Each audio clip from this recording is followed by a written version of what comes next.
What's up, YouTube? Welcome back to the Saving Men's Lives Network. Today, fellas, I wanted to discuss with you traits, behaviors that gain the respect of your fellow man and also tend to drive women absolutely crazy with desire.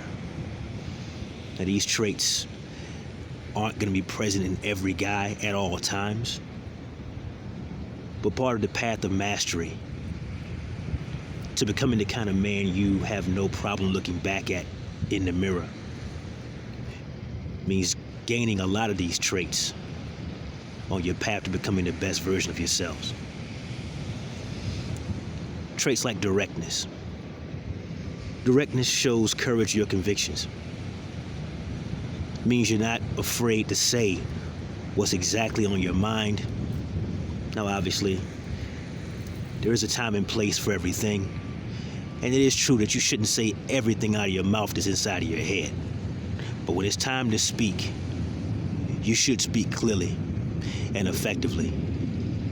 Articulate your points so that those under the sound of your voice can truly understand what it is you're trying to convey, and they understand that you mean what it is that you're saying to them. Women absolutely can't help but love this type of man. It's primal, and it bypasses their feminist programming. They can't tear themselves away from these type of men because this shows leadership, and leadership often builds up a sense of peace and safety inside of a woman. And a woman who feels safe is willing to do almost anything for such a man. Then, of course, you have your risk takers. The risk taker is the kind of guy who's unapologetically masculine. Something missing from this Western society that seeks to soyify us and pacify us. The risk taker, this guy, he's often a loose cannon. You don't know what he'll do next. He's seen as exciting by women, and this satisfies a woman's need for an emotional roller coaster. You see, unlike us, we desire peace and tranquility, but women have to have a new adventure over and over and over again. I'll do a video as to why about that in the near future.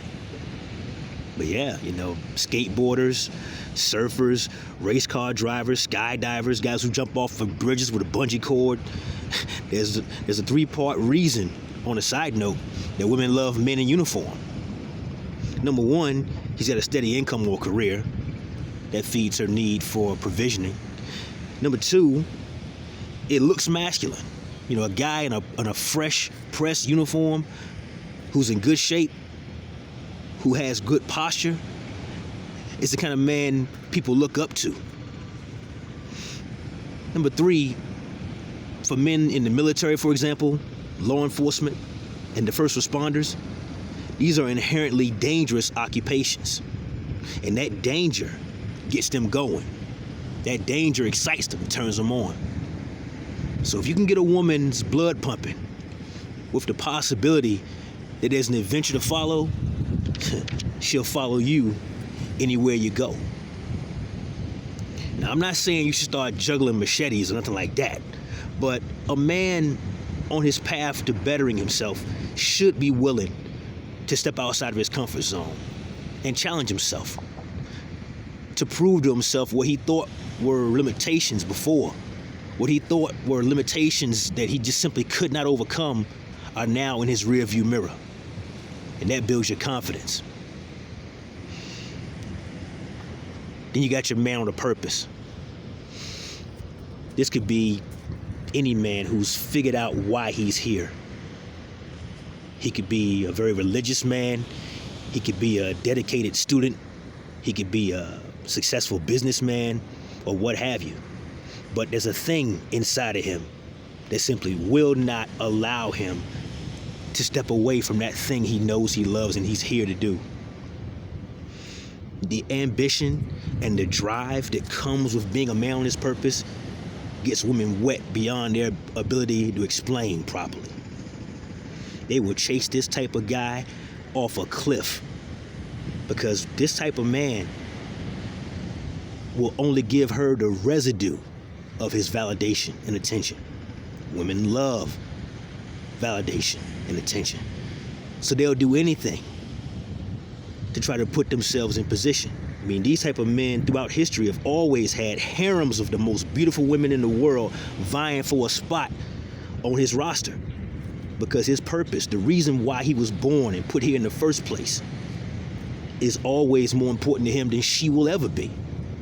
And for that reason, and because women love a challenge, the possibility of subordinating a man's purpose, his goals, his dreams to her is the primary reason she'll get out of bed in the morning.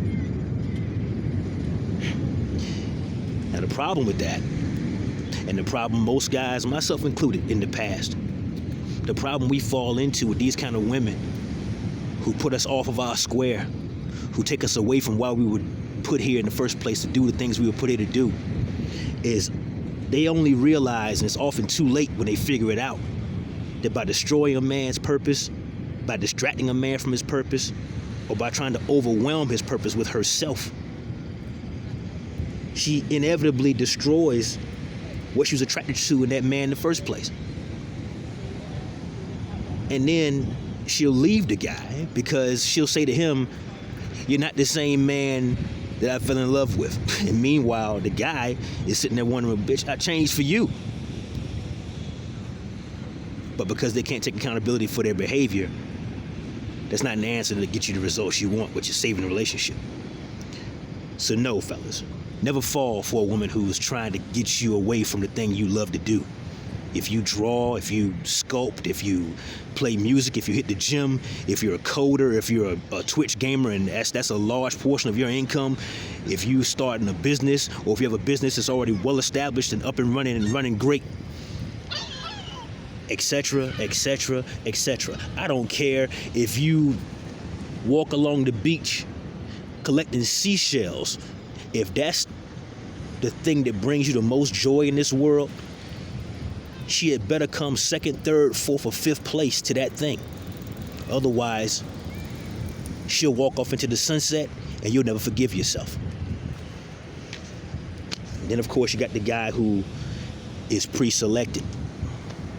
Now, this is the guy who other women can't wait to be with. Let me ask you a question, fellas, especially for my guys in high school. Did you ever struggle for a while to get a girlfriend, right? Or just some chick you was kicking it with, and you were struggling, you were scrambling, and then all of a sudden, when you got a girl, it seems like every bad chick in school wanted a piece of the long strong. You ever wonder why every time you got somebody and you trying to be a good dude, here come all the baddies out the woodworks trying to get a piece of the action? The reason why is because women don't think, they feel. And what little thinking they do actually do is often by committee or a team effort. When they see another female, especially if that female is on par with her as far as looks, as far as her figure, they will say, well, she like him. There must be something there to like. So let me go over there and investigate what's going on over there. You've been right in front of her the whole time. She just couldn't see it until somebody else proved it was something worth seeing in the first place. It's crazy. But that is pre-selection. And the pre-selection process is often very messy, because how many times have you seen a chick and y'all was vibing and you talking and everything is going great and you about to get the number, and then she goes talks to her friends and turns as cold as a freezer? Well, the reason why isn't because she didn't like you. The reason why is because one of her friends saw something, maybe your clothes, your haircut, who knows, man. And one of her or two or three or five of her friends decided she don't like you. So now neither does she. They're a minefield, fellas. That Swiss cheese in between their ears called a brain is a minefield. And you have to bear in mind that there are men who struggle to get women, and then there are other guys who have 4 or 5 or 6 baby mamas. Why would a woman purposely go after a guy with 5 or 6 baby mamas and the drama that comes with that than a guy who's single. It's because in their minds, a woman would rather share an alpha, a pre-selected guy other women didn't have no problem sleeping with, without a condom, by the way. They have no problem sharing an alpha than having a man they see as beta all themselves. A man who's good with women, by default, will often have no problem getting other women. Sad but true. So my advice is, work on yourselves. Take the opportunity to build yourselves up economically, physically, spiritually by learning who you are, taking time to meditate and getting the stress of life off of you so it doesn't cause physical problems to you later, because stress can kill. Pressure bursts pipes, but when it's harnessed properly, it can make diamonds. Love yourselves. And make women the 5th, 6th, or 8th priority on your list as you challenge yourself to be a greater man today than you were yesterday. That said, that's my time, fellas. Like the video, comment down below, share, and subscribe to the channel. Never let your friend suffer in silence when the truth can set them free. Till next time, fellas. Saving Men's Lives Network. Plenty more to come.